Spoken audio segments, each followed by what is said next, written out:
Hello. तो हम meet discuss कर रहे हैं और अभी हम डिस्कस करेंगे मीट के another important concept of I and मी। हमने देखा पिछले वीडियो में कैसे वो बताते हैं सेल्फ का डेवलपमेंट होता है, जहाँ थ्रू द प्रोसेस सेल्फ एक सोशल प्रोसेस है, जहाँ बेसिक मैकेनिज्म होता है रिफ्लेक्सिविटी, जहाँ विच इज़ द कैपेबिलिटी, जहाँ हम खुद को एज एन ऑब्जेक्ट देखते हैं, खुद to be a subject and object to oneself. ठीक है। और उस सोशल प्रोसेस में जब सेल्फ डेवलप होता है तो सेल्फ के दो फेजेस होते हैं, दो डिस्टिंग्विशेबल फेजेस, आई एंड मी, उस बड़े प्रोसेस के अंदर। और ये भी दो फेजेस हैं, दो डिस्टिंग्विशेबल फेजेस हैं और ना कि थिंग्स हैं। अब इनको डिस्टिंग्विश करते हैं कि क्या है ये आई। अगर आप देखिएगा, हम में जो आई पोर्शन है, ये एक वो चीज़ है जिसके बारे में हम उतना अवेयर नहीं है।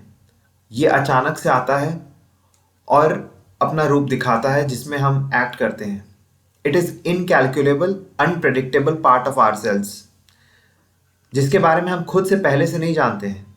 कई बार तो हम खुद अपने इस एक्शन से सरप्राइज हो जाते हैं और तब हम एहसास होता है कि अच्छा, ये भी हमारा पार्ट है। और इसीलिए इस ये आई जो है, ये हमारे मेमोरीज में ही एग्जिस्ट करता है, जहां हम किसी एक्शन के थ्रू अपने को याद करते हैं, अच्छा वो हम वैसा भी बिहेव करते हैं। इसका रिस्पांस बड़ा सडन होता है, इमीडिएट होता है। आई क्यों इंपॉर्टेंट है, ये इसके जो फीचर्स हैं हमने देखा, और ये क्यों इंपॉर्टेंस रखता है, इससे हम समझेंगे कि आई है क्या। आई ही है वो हमारा सेल्फ का वो पार्ट जो कि is the key source of novelty.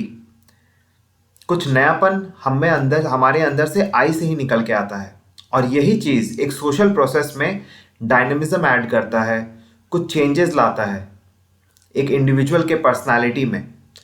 नहीं तो वो व्यक्ति तो हमेशा एक सोसाइटी का कंफॉर्मिस्ट बन के रह जाएगा। सोसाइटी जो बोलेगा वो वही करेगा। वो जो हमने पहले भी डायनेमिज्म का बात किया, जहाँ वो एक लार्जर जनरलाइज्ड अदर ऑक्यूपाई करके वो उस चीज़ को नॉन कन्फॉर्म करता है टू दी एटीट्यूड या फिर to the generalised other of the society, it is through I. Mead का मानना है कि ये आई है जहाँ हमारे इंपॉर्टेंट वैल्यूज लोकेटेड हैं, क्योंकि जब हम सडन रिस्पॉन्स करते हैं ना, तो जो अनकॉन्शियस लेवल पे हमारा जो वैल्यूज है वो रिफ्लेक्ट होता है। और इस आई को पहचानना ही हमारा कहीं ना कहीं हमारा मेन एम होता है। It is something we all seek, the realisation of self. It is the I that permits us to develop a definite personality.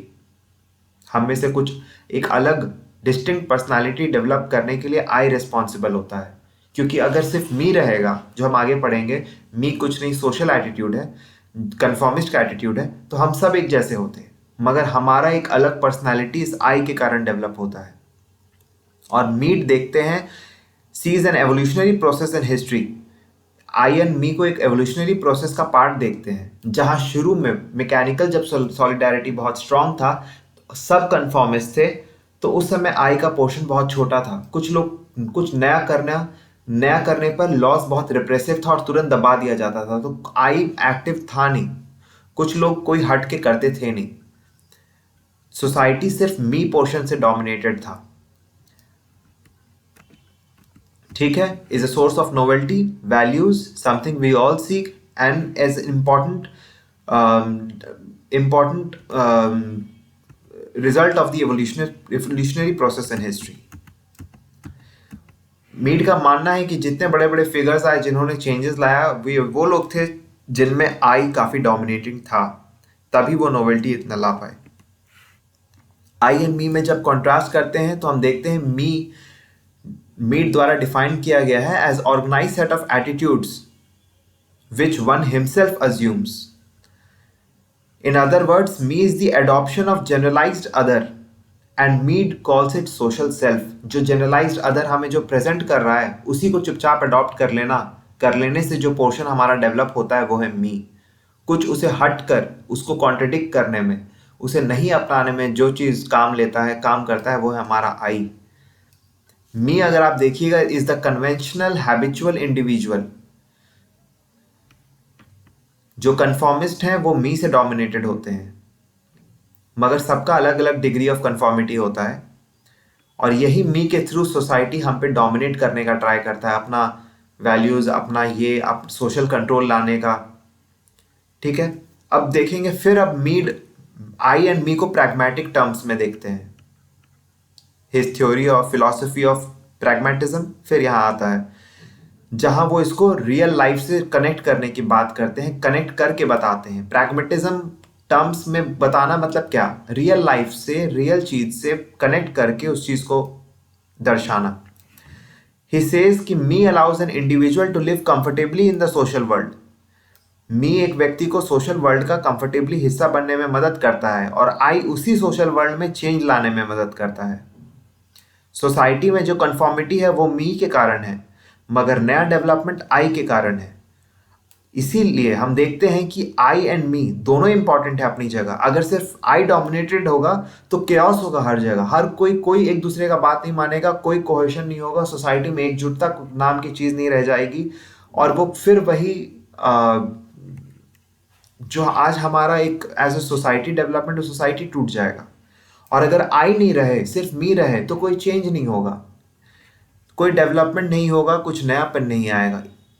In other words, a proper balance बहुत ज़रूरी है आई एंड मी का, एक larger level पे भी और एक individual level पे भी, जहां हम पहचाने, हम जाने कि कहाँ कहाँ ज़रूरी है हमें सोसाइटी के बात को कंफर्म करना, ताकि सोसाइटी भी एक प्रॉपर बैलेंस पे चले।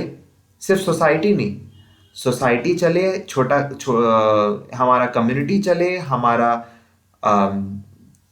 फैमिली चले, उसके लिए भी ज़रूरी है आई एंड मी का प्रॉपर बैलेंस। कंफर्म करेंगे, कुछ सोशल वैल्यूज़ को फॉलो करेंगे, तो हमारा फैमिली का एक एज अ कोहेसिव यूनिट भी वो चलेगा। आई भी एक्टिव रहेगा, तो उस समय के साथ नए समय में अडॉप्ट कर पाएंगे हम, या जहां ज़रूरत हो चेंजेस ला पाएंगे। Thus, we achieve self-awareness when we learn to distinguish between I and me. बस यही चीज़ है मीड के बारे में। तो अगर समराइज करें तो हम देखते हैं कि मीड एक सबसे हट के सोशल साइकोलॉजिकल एक्सप्लेनेशन देते हैं। सोशल साइकोलॉजिकल एक्सप्लेनेशन, ठीक है, ऑब्वियसली क्लियर है इतना समझने के बाद। He indicated that the foundation of human life is human behaviour, that is it is neither normatively defined, ना ही सिर्फ हमारा जो ह्यूमन लाइफ है उसका फाउंडेशन है ह्यूमन बिहेवियर, जो कि ना सिर्फ सोसाइटी के नॉर्म से डिफाइंड है जैसा कि एम डर्कहाइम ने बताया, और ना ही ये प्योरली इंस्टिंक्ट द्वारा डिफाइंड है जैसा सिगमंड फ्रूड ने बताया। इन अदर वर्ड्स, ना ही ये सिर्फ मी से डोमिनेटेड है, ना ही सिर्फ आई से डोमिनेटेड है, उन दोनों का प्रॉपर बैलेंस है। Human behavior is reflective, reactive and modifiable in interactional situations. अब उनका criticism, Mead is often criticized for ignoring biological genetic influence on human attitude. यहाँ सिर्फ वो साइकोलॉजी को इम्पोर्टेंस दे रहे हैं, जीन पे भी व्यक्ति का व्यक्तित्व चेंज होता है। रोपर्स, Mead according to Ropers, Mead sees social activities as only discrete episodes without any historical continuity. यहाँ पिछले पास्ट एंड फ्यूचर का बहुत कुछ लगभग ना के बराबर बात किया गया है कि वो आज के बिहेवियर में क्या इफेक्ट कर रहा है। Interactionism in general focuses upon individual interactions in vacuum. यहाँ जब इंटरैक्शन की बात की जा रही है तो माना जा रहा है जैसे कि वो बाहर के एक्सटर्नल फैक्टर्स उस पर कोई खास इफेक्ट ही नहीं है, बात भी है। Patrick Burt, in his social theory in 20th century and beyond, argues that Mead saw social life as too consensual. Critics also point that Mead and other symbolic interactionists failed to elaborate the origin of meanings. However, the criticism is largely unwarranted, as Mead has highlighted that the self is not same for every individual. यही हो गया, और यहाँ हमारा ख़त्म होता है Mead. तो लाइक करिए, सब्सक्राइब करिए और बताइए कैसा लग रहा है, और आगे देखते रहिए। Thank you.